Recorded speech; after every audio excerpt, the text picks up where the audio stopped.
Note کر لیجئے کہ جہاں تک پروٹیسٹنٹ مذہب کا تعلق ہے وہ تو پہلے سے ان کی جیب میں تھا. یہ ویسٹ کا لفظ آپ نے پڑھا ہوگا اور اخبارات میں آتا رہا خلیج کی جنگ کے دوران. ویسٹ ایک تو کہتے ہیں یہ بھیڑ جو کاٹ جاتی ہے منہ سوج جاتا ہے، ایک یہ ویسٹ مخفف ہے. وائٹ اینگلو سیکسن پروٹیسٹنٹس سب سے پہلے یہود نے انہیں شکار کیا، اپنا اعلی کار بنایا. یہی وجہ ہے آپ کو معلوم ہے 1917 میں انگریزوں کے ذریعے سے انہیں یہ اجازت ملی کہ فلسطین میں زمینیں بھی خرید سکتے ہیں، جائیدادیں بھی خرید سکتے ہیں. بالفور ڈیکلریشن انگلستان کا وزیر خارجہ تھا جس نے کہ یہ اجازت دلوائی ہے.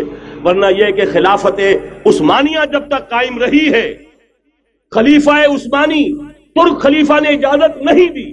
اس لیے کہ حضرت عمر رضی اللہ تعالیٰ عنہ نے، یہ بھی اب تاریخ کی ایک حقیقت بیان کر رہا ہوں جو شاید بہت سے حضرات کے علم میں نہ ہو، کہ جب یروشلم کے عیسائیوں نے سرنڈر کیا ہے یروشلم، حضرت عمر آئے ہیں، تشریف لائے ہیں مدینہ منورہ سے چارج لینے کے لیے. اس وقت جو ٹریٹی لکھی گئی ہے، جو معاہدہ ہوا ہے، اس میں وہاں کے یہودیوں، یہاں کے عیسائیوں نے طے کرایا تھا کہ یہاں آپ یہودیوں کو آباد ہونے کی اجازت نہیں دیں گے. یہودی آ سکتا ہے، زیارت کر سکتا ہے، اپنے مقامات مقدسہ کو آ کر دیکھ سکتا ہے، یہاں آباد نہیں ہو سکتا. اور یہ کون شرط رکھ رہا ہے؟ عیسائی. اس وقت تک عیسائیوں کی دشمنی یہودیوں کے ساتھ اس درجے میں تھی. اور یہی حضرت عمر رضی اللہ تعالیٰ عنہ کی وہ شرط تھی کہ سلاطین عثمانیہ، خلفاء عثمانیہ نے بھی، حالانکہ یہودیوں نے بڑی سے بڑی رشوت دینے کی کوشش کی ہے، سلطان عبدالحمید خان کو یوں سمجھیے کہ سیم و زر سے خریدنے کی کوشش کی ہے، لیکن اس کے باوجود ان کا کہ جو فیصلہ حضرت عمر کر گئے تھے، جو کمٹمنٹ رضی اللہ تعالی عنہ ان کی ہے، میں اس سے سرے منہ انحراف نہیں کر سکتا. اصل میں اسی کی تو صدا ہے جو فری میسنری کے ذریعے سے خلافت کا خاتمہ کرایا گیا، کہ یہی سب سے بڑی رکاوٹ ہے. اگر خلافت ختم نہ ہوتی اور اگر کہیں جہاد کا اعلان خلیفہ عثمانی کی طرف سے ہو گیا ہوتا تو یہ کہی تھی بات. جب حضرت شیخ الہند رحمۃ اللہ علیہ جب یہ اسیری میں تھے مالٹا میں، تو وہاں کا انگریز کمانڈنٹ، اس نے چونکہ وہ کچھ مرید ہو گیا تھا یا کم سے کم عقیدت مند ہو گیا تھا، ایک روز حضرت شیخ الہند نے ان سے سوال کیا اس شخص سے کہ آپ لوگ ہماری خلافت کے پیچھے کیوں پڑے ہوئے؟ یہ تو بیمار، تم خود کہتے ہو یورپ کا مرد بیمار ترکی، آپ کو کیا ڈر ہے اس سے؟ آپ کیوں اس بیچاری خلافت کے در پہ ہیں؟ اس شخص نے جواب دیا تھا، مولانا اتنے بھول پن کے ساتھ بات نہ کیجئے، ہم بھی جانتے ہیں، آپ بھی جانتے ہیں، اگر کہیں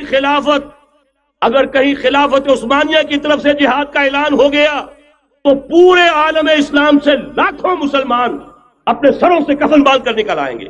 آج اس گئے گزرے دور میں بھی اس کمزور اور یوں سمجھیے کہ نام نہاد خلافت کے اندر اتنی جان ہے، اتنی طاقت ہے، لہذا اس کو ختم کیا گیا. اور ختم کرایا گیا کن کے ذریعے سے؟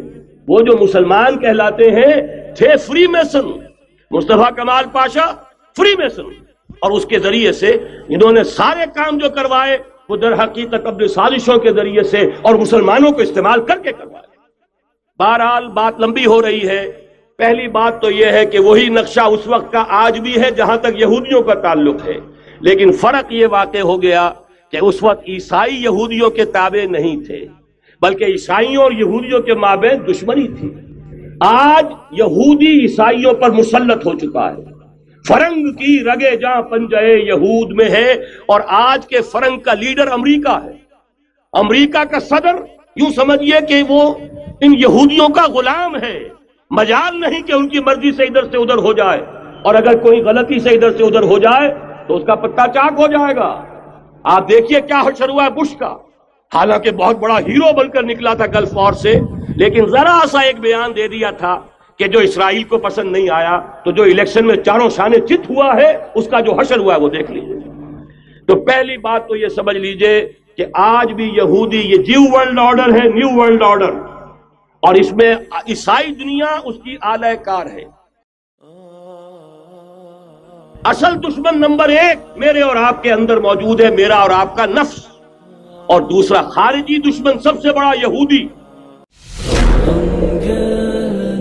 وفرحنا بعد الغياب وبقاله زمان لأنه معانا شهر